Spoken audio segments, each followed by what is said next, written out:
Muy buenos días, amigos televidentes. Bienvenidos a Pensamiento Crítico en este 28 de noviembre. Por cierto, amanecimos con la noticia de esta tragedia aérea que lamentablemente enluta a todo un país, a Brasil, y yo diría a todos los amantes también del fútbol. Nuestro abrazo solidario a todos aquellos que perecieron en este lamentable y trágico accidente aéreo el día de ayer a las 10 de la noche, en esta tragedia aérea que transportaba al equipo chapecoense, que se aprestaba a disputar la final con el Atlético Nacional de Medellín. Tengo entendido que el accidente fue a pocas millas del aeropuerto Río Negro de Medellín. Lamentable, lamentable porque enluta a toda la población futbolera, a todo un país. Este equipo había despertado mucho interés, un equipo joven, un equipo noble, había hecho soñar a todo este país brasilero que vive el fútbol, que consume el fútbol. Un abrazo solidario. Pero bueno, la vida continúa y ya tenemos la presencia en los estudios de la ciudad de Quito de doña Carol Murillo, socióloga y analista política, que también vamos a conversar sobre otro hecho que también ocurrió el fin de semana, que tiene que ver con el fallecimiento de Fidel Castro. Pero más allá de hablar del fallecimiento, porque a todos nos va a llegar, Fidel Castro ya fallece más por la edad que por otra cosa, vamos a hablar cuál es el legado que deja Fidel Castro y si realmente Cuba se redirecciona a partir de la muerte de este líder latinoamericano y caribeño que sin duda alguna ha hecho historia, independientemente que se pueda estar de acuerdo o no con muchas cosas que realizó este líder latinoamericano y caribeño. Carol Murillo, muy buenos días. Buenos días, Carlos. Bueno, a partir del fallecimiento de Fidel Castro se ha podido visibilizar una serie de emociones que yo diría que son más emociones ideológicas, unos a favor de todo lo que ha significado Fidel Castro para Cuba y para Latinoamérica, y otros pues celebrando el fallecimiento de un hombre y que dicen posiblemente esto signifique el fin de la revolución. Para Carol Murillo, hay un legado y por otro lado, ¿qué evaluación hace de la influencia y la incidencia de Fidel Castro en el siglo XX, fundamentalmente? Ya. Carlos, gracias por la invitación. Bueno, durante estos últimos 2 días han circulado y se han expresado distintas maneras de enfocar el tema Fidel Castro y el tema Cuba. Y yo creo que se comete un error en un sentido. Creo que se aplica una especie de microscopio para ver a Fidel y para ver a Cuba. O sea, se quiere reducir. Sí, es decir, centramos la atención en un espacio muy pequeño, como es la isla, y no se ve el contexto histórico en el cual creció Fidel, se forjó Fidel, y qué era Cuba en ese momento. Y además, creo que se necesita un amplificarlo. ¿Por qué? Porque si tú no pones en perspectiva lo que fue el siglo XX, en América y en el mundo, diría yo creo que en el mundo, tú no puedes entender el fenómeno de Fidel Castro. Y no se lo puede entender porque creo que en el presente, sobre todo hoy, tendemos a mirar el pasado de una manera muy superficial. De una manera superficial y además descontextualizada. Y eso hace que se pueda hacer una mirada microscópica de Fidel. ¿Qué era el siglo XX? Lo digo en 3 ideas. Primero, fue un siglo terrible y maravilloso. Terrible porque tuvimos 2 guerras mundiales infames. Maravilloso. Y 40. A principios de siglo tuvimos la Primera Guerra Mundial. Sí, pero antes quiero decirte 2 cosas que fueron importantes para el mundo y para América. Primero fue la Revolución Rusa y luego fue la Revolución Mexicana. Todo eso pasó en el siglo XX. Y después de la Segunda Guerra Mundial, porque tú sabes, la Revolución Cubana aparece a fines de los años 50. Habían pasado poco menos de 15 años de que el mundo comenzó geopolíticamente a reordenarse. Y en ese marco, cuando habían 2 polos, el socialista y el capitalista, la presencia de revoluciones, de movimientos subversivos, era muy importante. a Fidel Castro le tocó y a Cuba le tocó eso. ¿Y qué era Cuba? ¿Qué era Centroamérica? ¿Qué eran las islas de las Antillas? ¿Qué era eso? Uno de los espacios más atrasados y más explotados de América Latina. No voy a seguir porque sería muy largo, pero eso es lo que enfrenta Fidel en el momento en que sucede la revolución. ¿Qué sucedió después durante 60 años, que es donde más se aplica el microscopio y donde se pinta la tragedia de Cuba? Pasaron muchísimas cosas, entre ellas, tú sabes, las dictaduras de América Latina, todas las teorías keynesianas comienzan a tener, con las que se hizo la reconstrucción del mundo, que se hizo la reconstrucción de Europa con el famoso Plan Marshall, todo eso comienza a capitular, Carlos. Pero en medio de eso, y también hay que puntualizar, es la persecución a toda la gente de izquierda. Por supuesto, y por persecución supuesto. no ideológica, persecución militar, persecución con armas. Por supuesto, porque habían dos malos ejemplos en América. Cuba, que había llegado por la vía de las armas, Y Allende. a asaltar el poder, a tomarse el Estado, y Allende, que lo hizo por la vía democrática. Era otro momento, posguerra, post-Segunda Guerra Mundial, era la famosa Guerra Fría. Y tú sabes, esos dos malos ejemplos cambiaron también cómo se aplicaban las medidas políticas, económicas y de represión en estos países. Cuba se había convertido, y la figura de Fidel Castro, como en un referente ideológico, como un dique político que hacía posible la comparación y le daba a muchísima gente una esperanza. Hasta allí pareciera que todos estamos de acuerdo. ¿Qué pasó después? Pues, ¿qué pasó después? El mundo también cambió.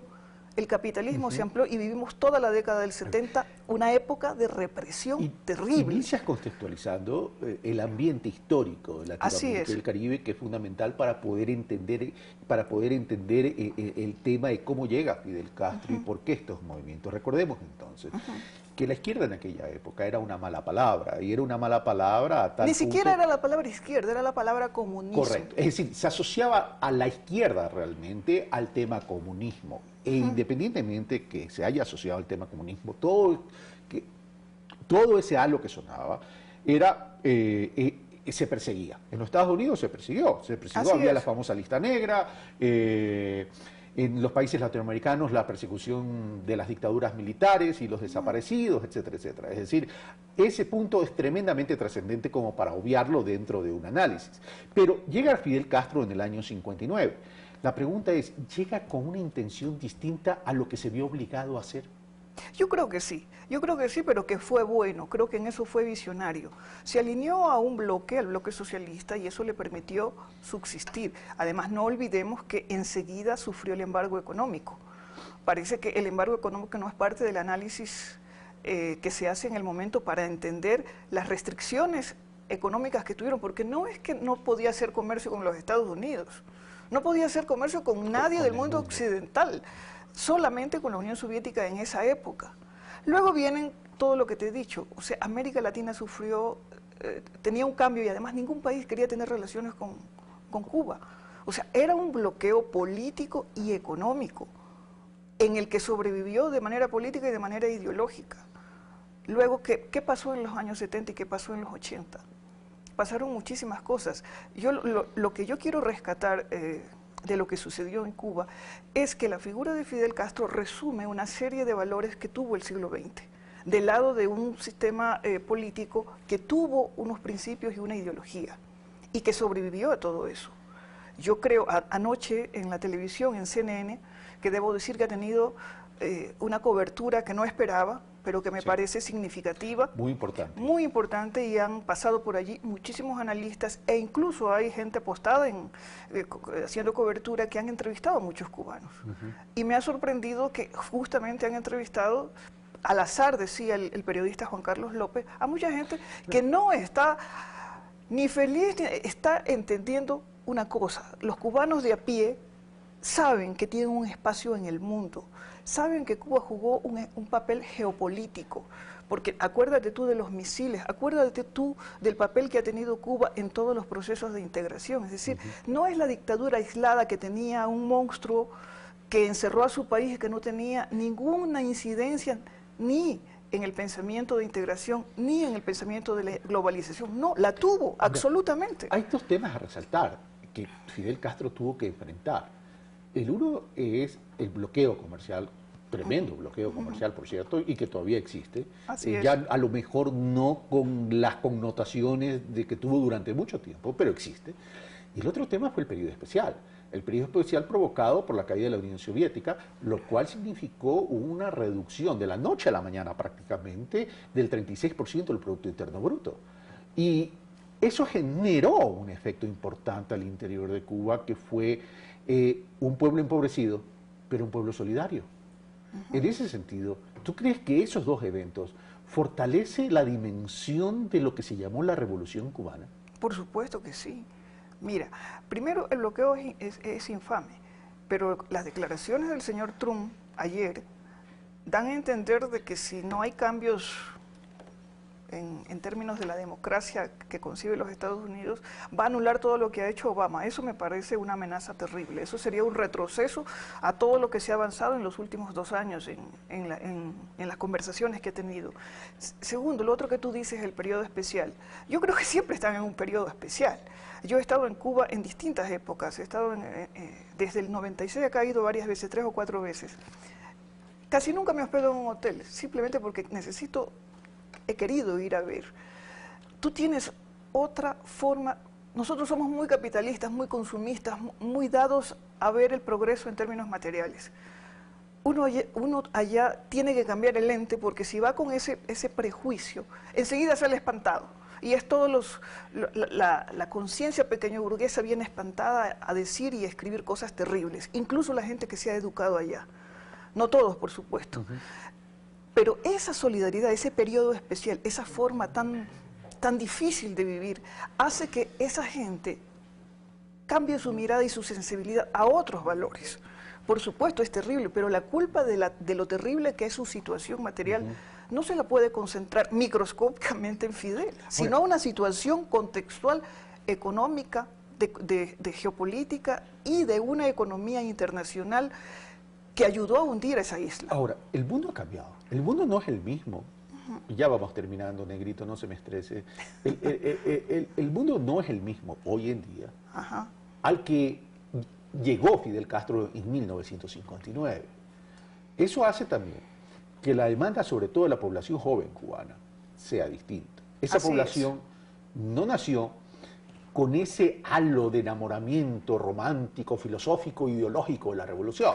Así es. Esa población ya ve y exige otras cosas. Yo estuve en Cuba este año, si no me equivoco, el año pasado. Yo estuve en Cuba el año pasado. Sí, me acuerdo. Y